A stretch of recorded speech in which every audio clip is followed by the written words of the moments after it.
Good evening, everyone. Today we have a very special show featuring Peter Janney, who is a particularly important contributor to JFK assassination research through his book, Mary's Mosaic, in which he exposed not only that this woman, very striking, very intelligent, who had a most significant relationship with JFK, had been murdered by the CIA, but that his own father, who was an official with the agency, had been involved not only with Mary's murder, but also with that of JFK. We'll also learn about Cord Meyer having had a role here, where it's very significant that he was instrumental in the organization of a CIA program in the 1950s, along with Allen Dulles, to recruit American journalists into a network in order to present the CIA's views to the public,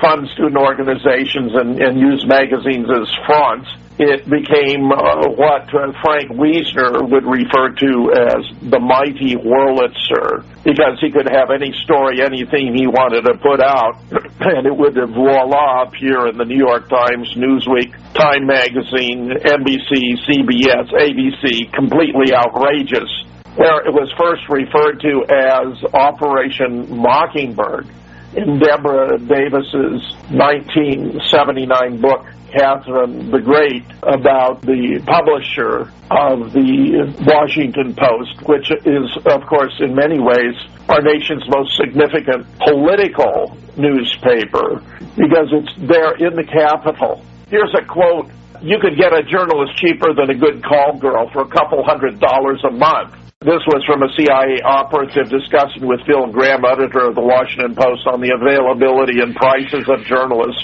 willing to peddle CIA propaganda and cover stories, which appears in Catherine the Great.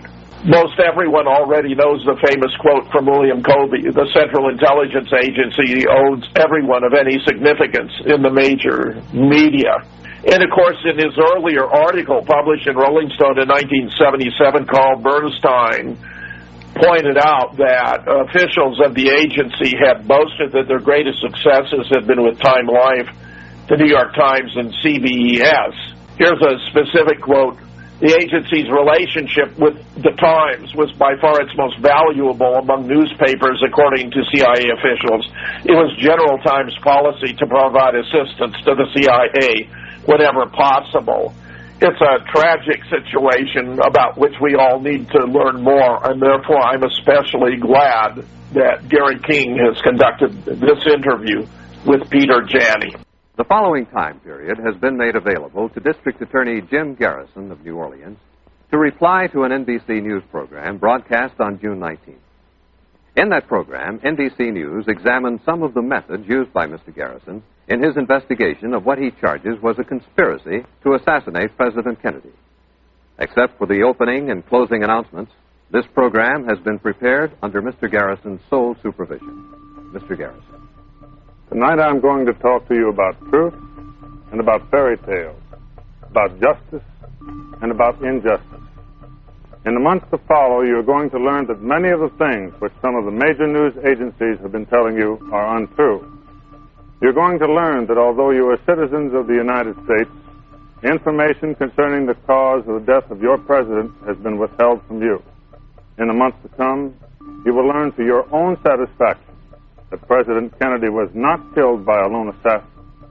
You will learn that there has been and continues to be a concerted effort to keep you from learning these facts. And you will learn, I assure you, that what I have been trying to tell you and what I'm telling you tonight is true. Lee Harvey Oswald killed no one at all. So the point is, it wasn't a question of being alone or with anybody. He had nothing to do with the assassination. John Kennedy was killed by a major force. The simplest way to describe it is a Central Intelligence Agency.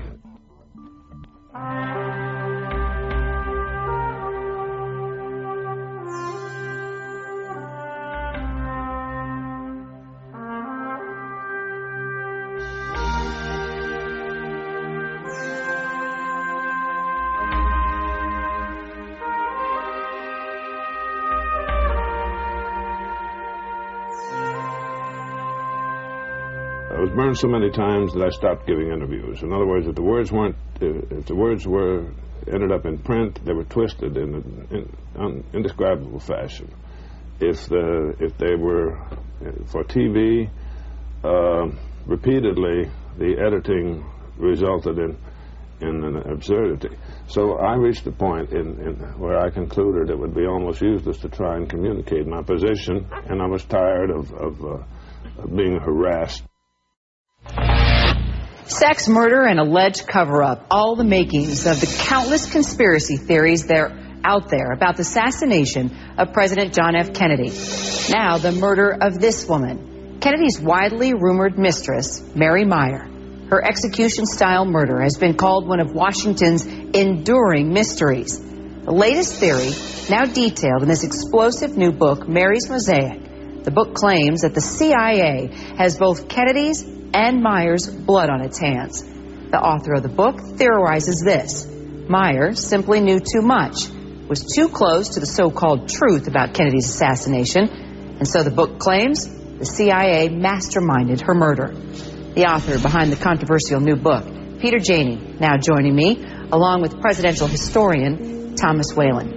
Peter, I'm going to go ahead and start with you, and I'm going to be real blunt.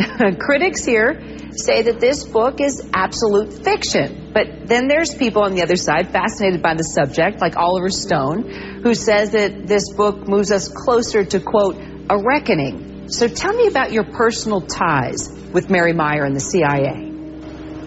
Good morning, Kira. Well, I knew Mary Meyer personally. I knew her family. I was best friends with one of her children before he was accidentally killed by an auto when we were both 9 years old. But I did not learn of Mary's murder until I came home for Thanksgiving vacation in 1964. Her murder had taken place the month earlier on October 12th, 1964.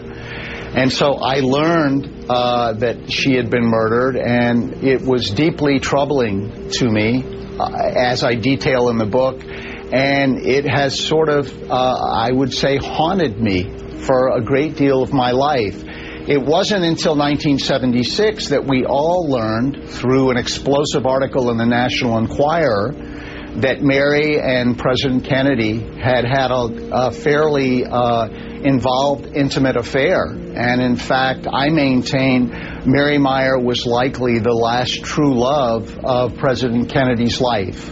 Okay, let me stop you right there. I mean, you're talking about the National Enquirer, and how can you? You're talking about the National Enquirer here. Okay, that's a totally different.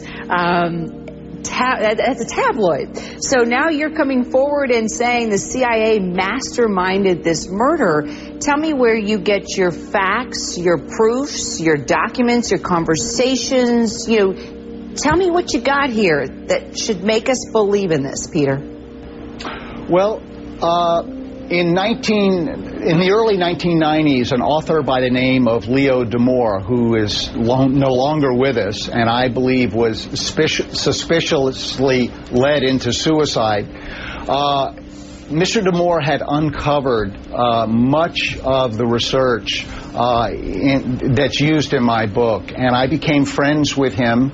And after his death, I guess it was about 2003, I found his primary research assistant who had saved all his research, which I procured, and then I went to his family and asked them for permission to make use of this research in my book. And it's really author D'Amour who I credit with having done the real spade work on Mary Meyer's relationship with President Kennedy and her death. Mr. D'Amour.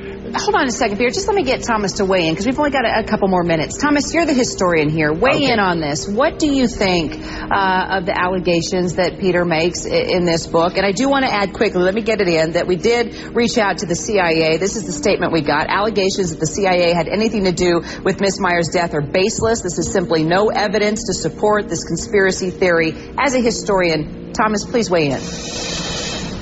Well, I think it's interesting speculation, but it's just that, speculation. And I looked at the book, and I have a problem with the sourcing. It's based on a lot of interviews and, as the author suggests, Leo D'Amour's research. But there's no smoking gun hard evidence to link the dots here. And I also have a problem here in the book. It makes a linkage to President Kennedy's assassination as to the motivation. And it seems to suggest that Mary Meyer helped steer President Kennedy to a more dovish stance towards the Cold War, towards the Soviet Union. And as an historian, I just can't buy that. President Kennedy was one of the staunchest Cold Warriors we had in the presidency.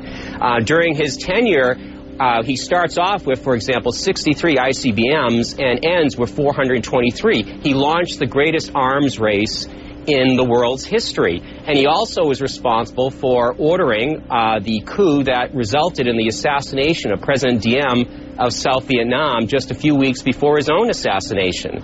And the book also makes the contention here, well, one of the reasons President Kennedy was assassinated was because he was going to disengage the United States from Vietnam.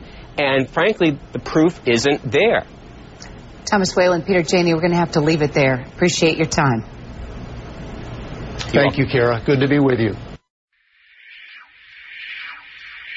That interview was obviously set up to ambush me. I did not know what was coming, and of course, I think it was set up as best it could be to try and discredit the book and what's contained in the book. I don't think the other gentleman, I think Professor Whalen or whatever, he didn't read the book, obviously, and to say that the book wasn't sourced clearly indicates that he really didn't know what he was talking about. So it's curious to me that the CIA was worried enough that they were able to get me on CNN and read the statement that they did and have someone like Kira Phillips, who I don't consider to be a credible journalist to begin with, try and take me down. This is just another example of what the mainstream media attempts to do to people who present theories that are based on evidence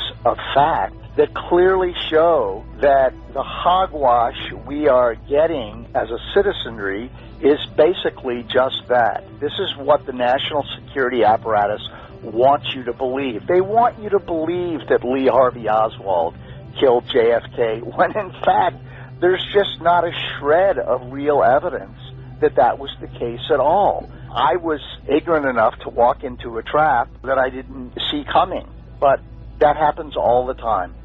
Well, let's not forget that she was reading a teleprompter, so you must have certainly rattled their cage. And a quote from Jim Garrison comes to mind.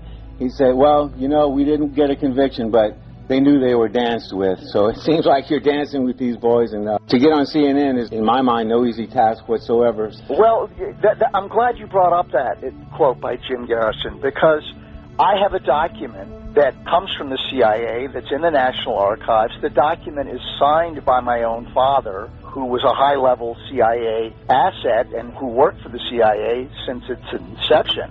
In this document, it's a one-page document, it's a summary of a meeting where they're having in 1967. And in that meeting, the lieutenant of James Jesus Angleton, one of the most important people in history in terms of his Machiavellian disposition, this guy Ray Roca says in the meeting that they're convinced that Garrison is going to get a conviction of Clay Shaw. This is 2 years before the trial, and that they're just talking about in the meeting as to what they can start to do. Well, between the time that that document was written and the trial, they killed off a number of people who were instrumental to Garrison's case, thereby making it impossible for him to win a court case against Clay Shaw. Of course, what we know now is that Clay Shaw actually did work for the CIA. Even Deputy Director Richard Helms admitted that years later.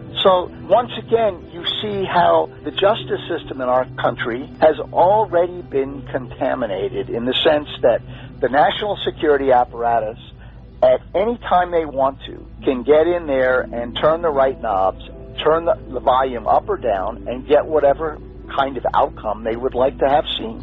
Yes, let's not forget this, a little known fact, but Clay Shaw was actually the arresting officer of the rocket scientist Van Braun. Were you aware of that, Mr. Janney? No, not as we talk about it right now, no. All right, well, I'll just let everyone know that, as we all know, Operation Paperclip with Allen Dulles. Yes. Assume that everyone knows the story of your book. Can you fill us in historically about who Cord Meyer was and who they were as a couple? Famous people, just anyone.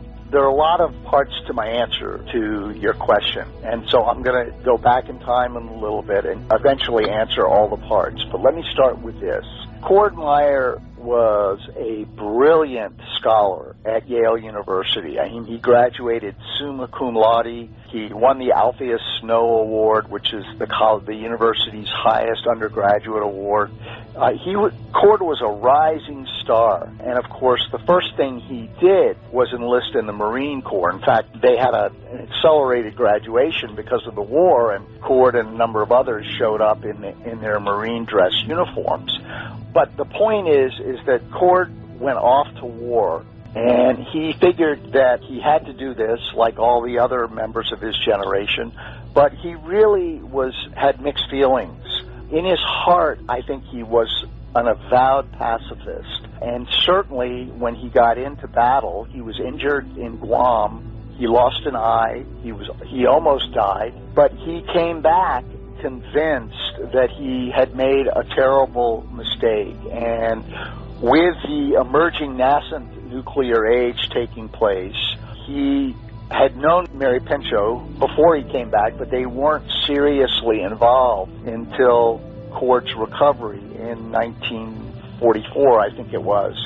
So one of the things that attracts these two people is Cord's enthusiasm and Mary's enthusiasm for really having an impact on what would happen after World War II. They're both very pacifistically oriented. They realize what the stakes are now post-World War II in terms of the nuclear age. And of course, the last thing that Cord wants to have take place is another war. Long story short, he gets involved with an organization that has a lot of very high-profile players in it, including Albert Einstein and a number of other very established lawyer-type peoples. And these are people who really think like Cord does. They don't want to see another war. So the United Federalist Movement was really an attempt to enlighten people about the dangers of the nuclear age and setting up some structure as a platform for a world government to keep things like emerging military conflicts from escalating. Now, of course, a lot of people thought that was going to be the function of the United Nations, but the United Nations was stymied from the very beginning because there were certain things that Russia would agree to and not agree to, and then the emerging two superpowers were sort of fighting it out behind the scenes. And so Cord left the United Nations conference, I think, feeling really discouraged about what could take place. But anyway, he was willing to go around the country, make speeches. He wrote a great book called Peace or Anarchy. He was just a brilliant guy, and a lot of people thought, this guy is destined for politics. This guy really may have what it takes as a visionary to possibly be president. And I think Mary certainly saw that in him. She was very eager to collaborate with him as well as be his wife. And so she gave him a lot of support behind the scenes and on the scenes in terms of speech writing, that kind of thing, and just from time to time making appearances with him when it didn't interfere with her motherhood duties. But by the time they get in the late 1940s, they've got two kids. It's clear that the new wave of the Cold War is starting to take place, and people are scared. The United World Federalist Movement really starts a very quick decline, and that kind of leaves Cord in the lurch. He's already, from my point of view as a psychologist, he's already heavily involved in nicotine and alcohol, and he doesn't know what to do with himself. And he's got a very dark side to him in terms of melancholia, depression, that kind of thing. But lo and behold, his father gets him an interview with Allen Dulles, and Allen Dulles is about to get involved with the new Central Intelligence Agency that was created as part of the National Defense Act of 1947. And Allen Dulles is looking for bright young lads who are upper middle class, coming from aristocratic Ivy League families. And Allen Dulles seduces Cord to join the CIA, and he's going to give him a very important position and make him feel really good. I think that was really the beginning of Cord's downfall. I don't think he really truly understood what he was getting involved with. Cord wanted to be an academic. I think he was brilliant enough. He was a Lowell Fellow at Harvard, which is the highest distinction you can have as a graduate student at Harvard. I mean, everyone thought he was just destined for greatness. But he makes a Faustian deal. They move to Washington. Cord's in the CIA, and that is when I think trouble really starts to begin in terms of his relationship with his wife, Mary Meyer. These people actually socialized together. There's a picture of Jackie Kennedy and Mary Meyer in the same golf cart with John Kennedy walking right along. There's many, many photos like that. These people socialized together, and I never really knew that. Let's give her due. She's the type of woman with enough of what it takes to attract men that are the president and people that are regarded as potential presidential candidates. Elevates her to a place where the number would have to be on one hand. Well, you have to remember, Mary Pinchot Meyer was arguably one of the most beautiful women of an entire generation. I mean, I knew her. You know, she was the mother of my best friend when I was growing up. There was always something very, very striking about Mary.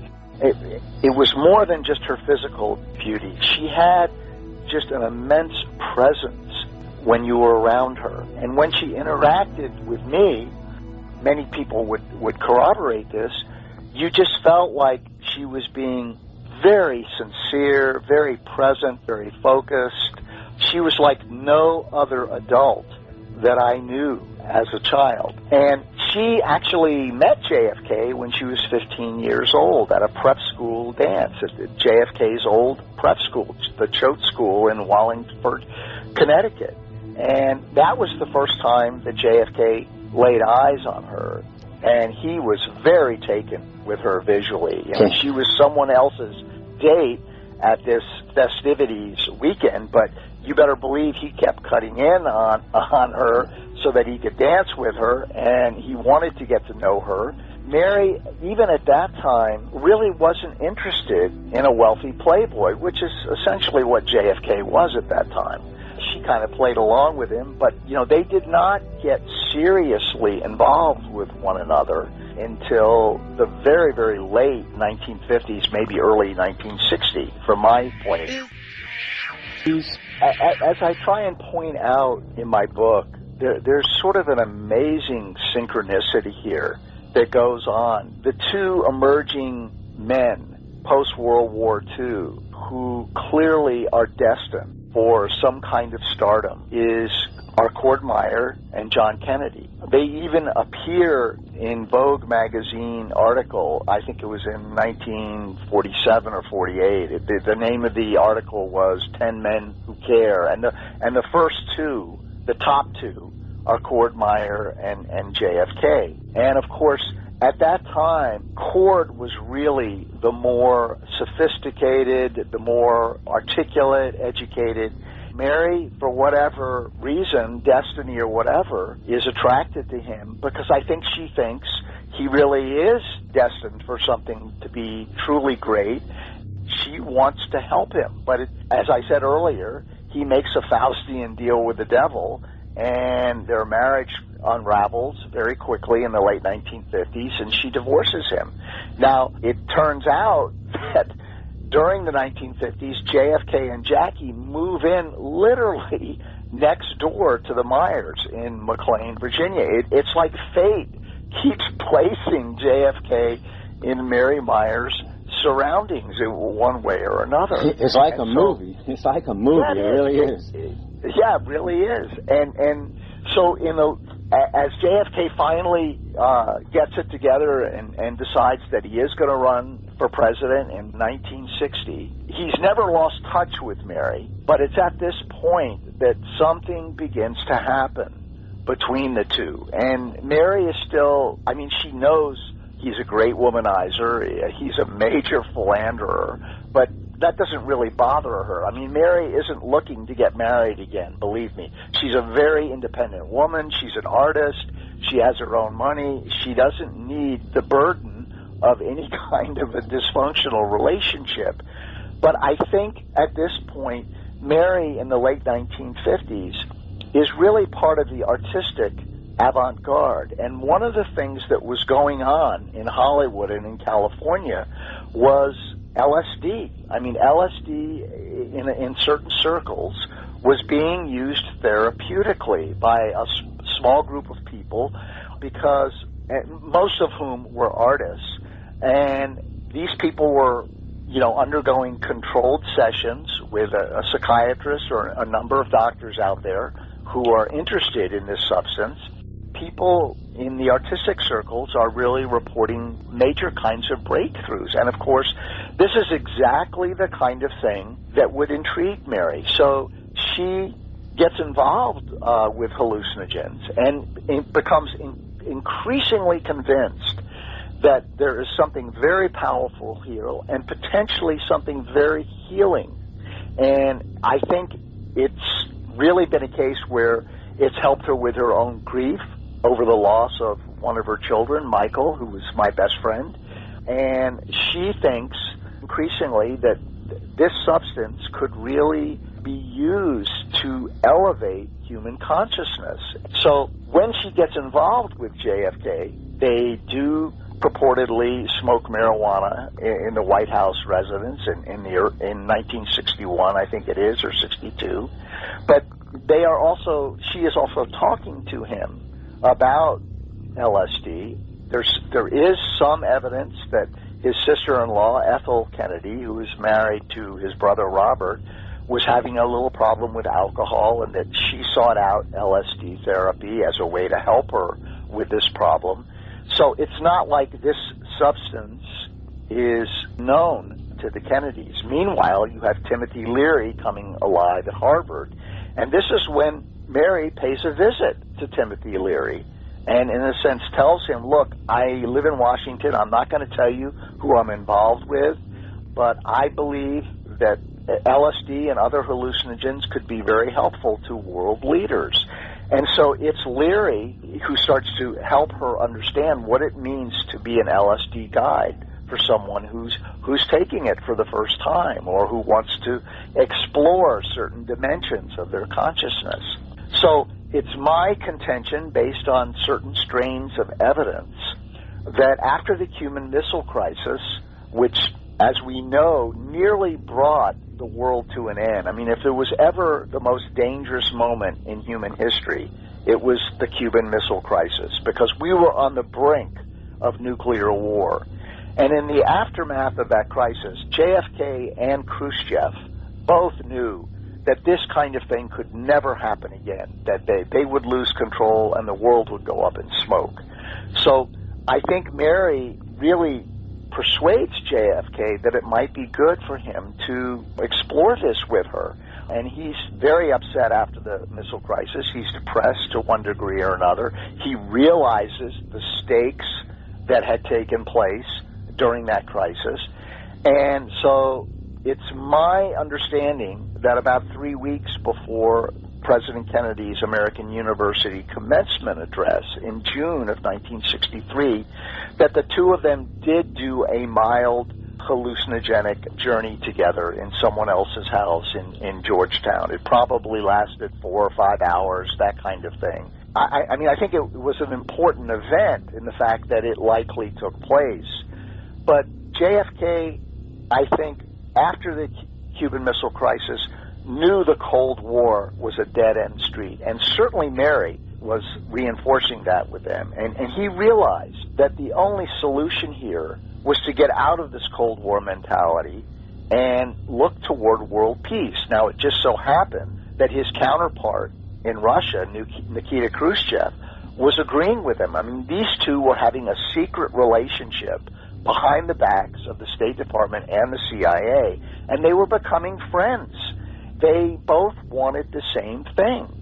So JFK emerges at American University, and he gives possibly one of the most incredible presidential addresses ever given by a sitting U.S. president.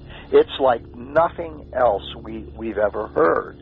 And he's basically confronting the world, and he's confronting Americans, saying, look, peace is our only goal, and all of us need to look within ourselves as to what we are holding inside of ourselves that keep us from getting to peace.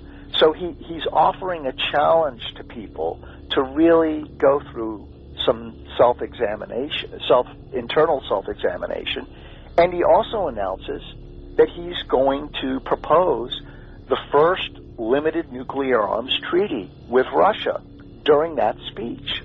It is really, I think, a real moment in his presidency that has really not been honored in the way that it should.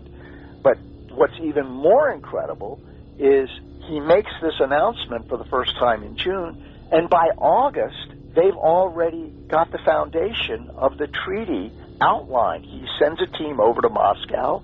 They work with their Russian counterparts, and it's JFK himself who is getting reports daily as to what's going on, because he doesn't want his team to have any interference from the national security apparatus. The Pentagon doesn't know about this. The CIA doesn't know about this. They're doing it behind the backs of the entire national security apparatus. This is unheard of.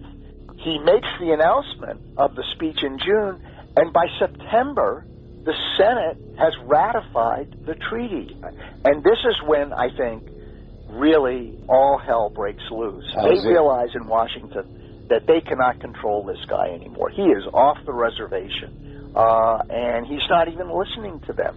He wants to go on his own trajectory, leaving behind the CIA and the Pentagon. He doesn't want to have anything more to do with them on one level, because he has seen already in the 2 years that he's been president that they will do anything to undermine him and undermine his efforts. So I think that becomes one of the big motivations to get rid of this guy. We have got to take this guy out once and for all. And the whole time, I'm certain he's getting information about the CIA and about the Pentagon and who these people really are. Can you talk a little bit about how, of all people, she had the insight to fill him in to where he knew the CIA and what was going on like nobody else? Well, it's hard to know exactly what Mary knew and what she didn't. I mean, of course, she had been in a number of arguments with her former husband, Cord Meyer, about what he was doing. And I'm sure Cord shared with her some things he probably shouldn't have. Mary was very suspicious of Allen Dulles. She didn't trust him for one moment. She thought he was just very Machiavellian in his own right. Of course, President Kennedy had to deal with Allen Dulles, and he ultimately fired him, which I thought was a very bold move. I think that was another thing that got him in trouble, so to speak. But he was smart enough and big enough to realize that he had to get rid of Dulles after the Bay of Pigs fiasco in the spring of 1961, because he realized that they had set him up there. I mean, Mary, of course, is no dummy. I think her biggest impact on him is that she really is able to stand up to JFK, and she's not afraid of him. She's not afraid to argue with him. She's not afraid to call him on the carpet when she thinks he's wrong about something, or when she thinks he's doing something wrong within their relationship. But increasingly, all reports indicate that Mary is just becoming a fixture in the White House, that she is around quite a bit of the time. And so you've got to understand, with her presence, he is increasingly relying on her in any number of ways.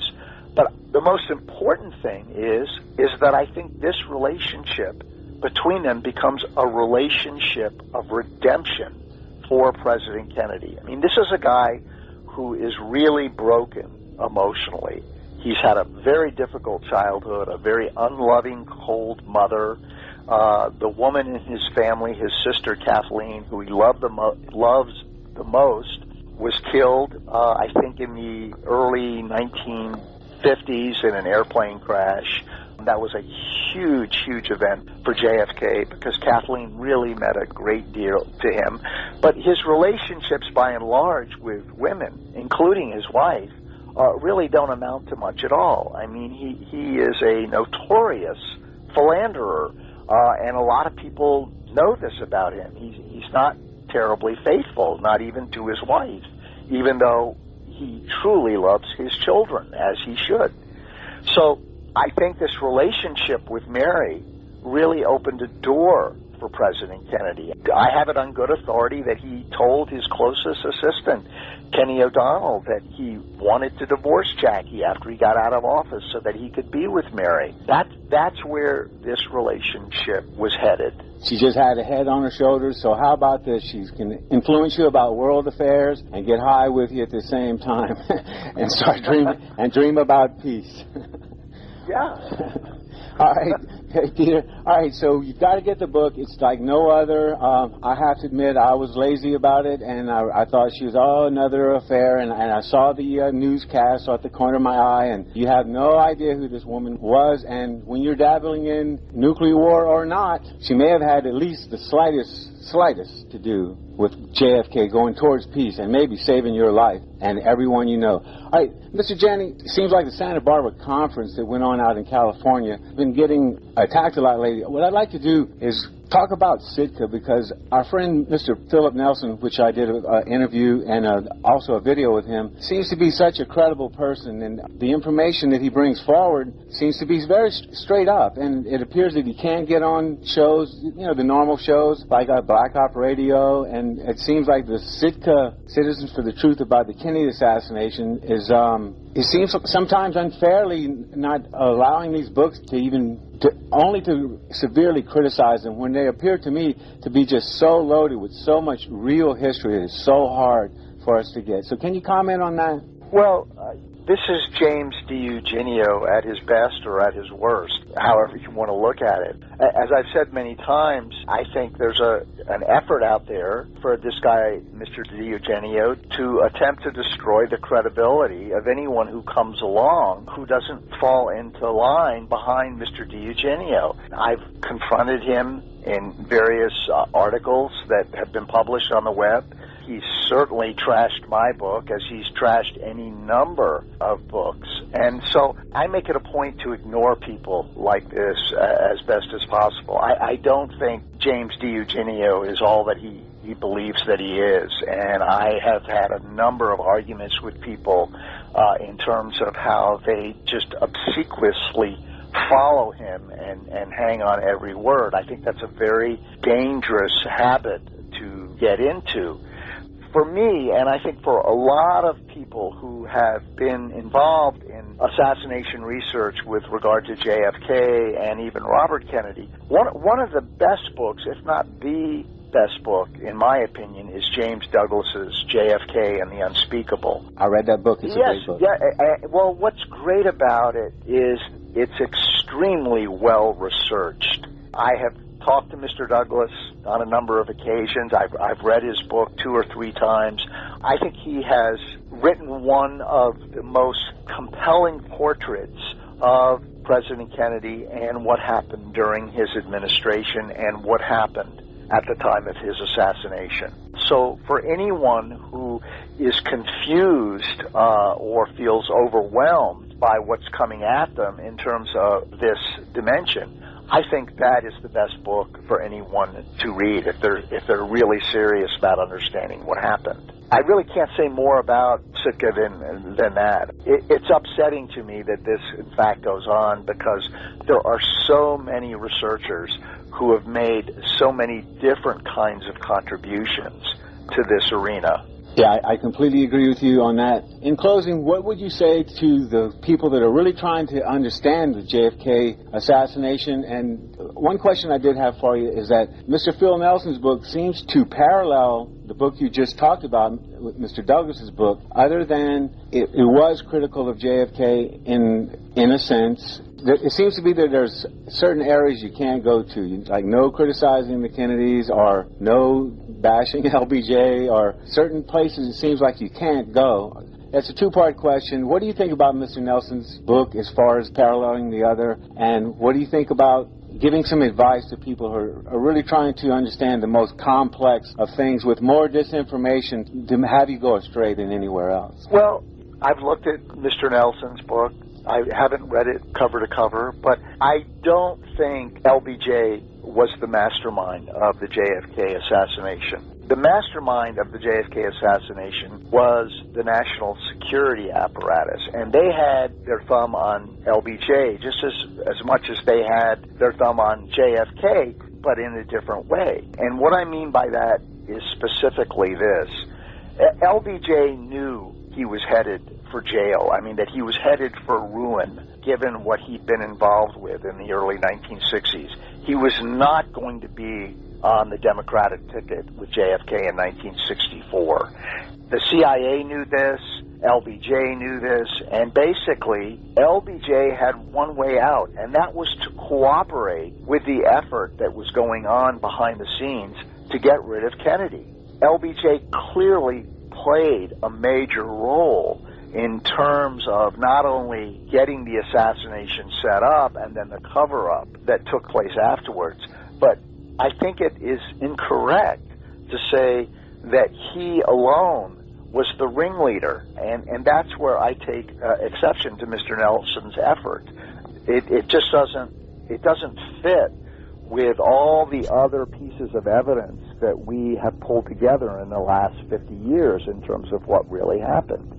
You know, the CIA was using LBJ. I mean, basically, they had their thumb on him, and he knew that, you know, he had no other choice. Of course, he was, you know, psychopathic and sociopathic enough to you know, saying, well, this is the only way I'm going to be president anyway. But he was not the mastermind of this effort. The mastermind of the Kennedy assassination, of both Kennedy assassinations, as well as Martin Luther King, was the national security complex, the military, industrial, intelligence, financial complex. This conglomeration of power did not want to be under the thumb of any emerging Kennedy dynasty, and that's what they were looking at. They were looking at 4 more years of JFK in 1964, with Bobby Kennedy coming in right afterwards, and the possibility of Teddy Kennedy coming in after that. So they had to cut the snake off right at the head, and that's why JFK, that's one of the big reasons. Peter Janney's book is completely brilliant. It's sensational, and it's extremely revealing. When an entity like Sitka with Jim DiEugenio, Seamus Coogan, and Lisa Pease would attack some of the most important work done on the assassination in the last 20 years, including, of course, Phil Nelson's brilliant piece, LBJ Mastermind of JFK's Assassination, but also Peter Janney's book, Mary's Mosaic. So you have to appreciate how profoundly it exposes those who are actually also, even within the JFK assassination community, Mockingbird participants when they undertake this kind of assault. Everyone has to listen to these presentations from the Santa Barbara conference and then read the reviews that have come from Sitka and put 2 and 2 together. Draw your own conclusion, but it ought to be as obvious as it could possibly be. Shocking. Mockingbird persists to this very day. It's very much like telling you that it is mathematically possible, for example, for an elephant to hang from a cliff with his tail tied to a daisy. Of course, this is implausible. But what do? They produce an expert who says, yes, I have made a study of the situation, and this is not a full-grown elephant, and this is a particularly tough kind of daisy, and therefore it was mathematically possible. Now, the official truth, as a result of such expert testimony, as a result of the creation of a series of mathematical possibilities, is now no longer what actually happened in Dallas, but what has been officially approved. Well, I say that the matter is not closed, not in this country. I say that the day has not yet arrived when the only reality is power, and the ideals on which our country was built are merely words printed on paper. I believe that those news agencies which have sought to imply that I would use improper methods to gain some sort of fictional political advantage have simply revealed their own cynicism. I believe that in this conflict between truth and power, and this is exactly what it is all about, that power cannot possibly smash truth out of existence. The people in this country will not let that happen.